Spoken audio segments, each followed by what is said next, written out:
அடியான் சிரித்து இன்னொரு அடியானோடு பேசுகிற நேரம் இது உபரியான வணக்கம். அல்லாஹ்வுடைய நல்லடியார்களே, உதவி செய்வது, கஷ்டப்படுகிற மக்களை பார்ப்பது, தொழுவது, தஹஜ்ஜுதில் தொழுவது, அல்லாஹ்விடம் துஆ கேட்பது, இது அத்தனை உபரியான வணக்கம். இந்த மாதிரியான வணக்க வழிபாடுகள் ஈடுபட்டுக் கொண்டிருக்கக்கூடிய நேரம் அது எந்த நேரம் என்று யாருக்கும் சொல்ல முடியாது. திடீர் என்று அல்லாஹ்வுடைய இரக்கம், அல்லாஹ்வுடைய நேசம் அந்த அடியானை சூழ்ந்து கொள்ளும் என்றார்கள் ரசூலுல்லாஹி ஸல்லல்லாஹு அலைஹி வஸல்லம்.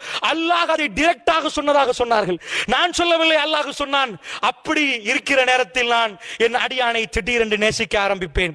அப்படி ஒரு நேசம் வந்தால் ரசூலுல்லாஹ் சொன்னார்கள், அந்த அடியான் கையேந்தினால் வெறும் கையாக அல்லாஹ் நிச்சயமாக அனுப்ப மாட்டான்.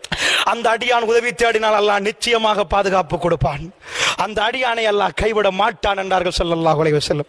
அல்லாஹ்வுடைய நல்லடியார்களே, அந்த பொருத்தமான அல்லாஹ்வுடைய ரப்புக்கு மிக பொருத்தமான அந்த அடியாராக நானும் நீங்களும் இருக்க கூடாதா என்று கல்வி ஏங்கி தவிக்கும். இந்த துனியா விடாத அல்லாஹ்வுடைய நல்லடியார்களே, இந்த துனியாவோடு தான் எனக்கும் உங்களுக்கும் ஒரு போராட்டம் இருக்கிறது. இறைவனை நெருங்க வேண்டும் என்றால் துனியாவை கொஞ்சம் தூரமாக்கி விட வேண்டும். அல்லாஹ்வுடைய நல்லடியார்களே, இந்த துனியா என்னையும் உங்களையும் பிடித்துக் கொள்ள